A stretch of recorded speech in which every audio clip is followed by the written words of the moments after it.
हम मीनू झा गोर लगै छी समस्त मिथिलावासी के एकटा बेटा विवाहक गीत लऽ कऽ उपस्थित छी। कोशिश करै छी नीक लागे सब गोटे के। धन्यवाद। जय मिथिला, जय मैथिली।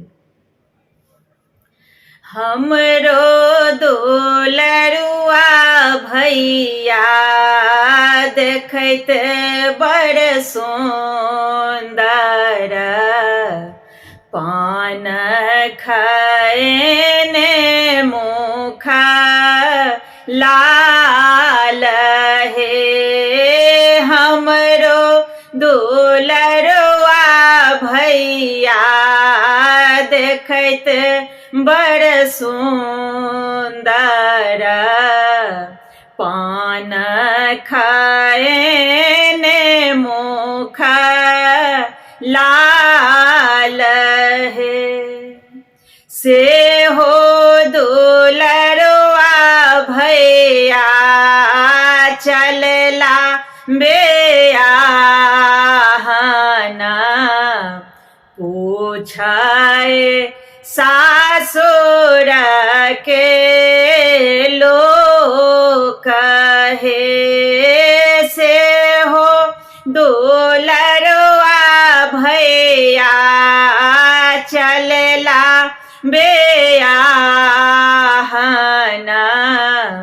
पूछै सासुर के लोक हे। के तोरा आहे बाबू चकबा ओरे हाला, के मुख गढ़ल सोनार हे। नहीं मुख आहे सासु चकबा ओरे हाला, नहीं मुख गढ़ल सोनार हे। नहीं मोरा आहे सासु चकबा ओरे हाला, नहीं मुख गढ़ल सोनार हे। माए बाप को खे में हम अब तारलहूँ, सूरति गढ़ल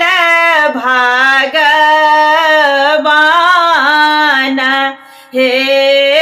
माए बाप को खिहे सासु हमहूँ अब तारलहूँ,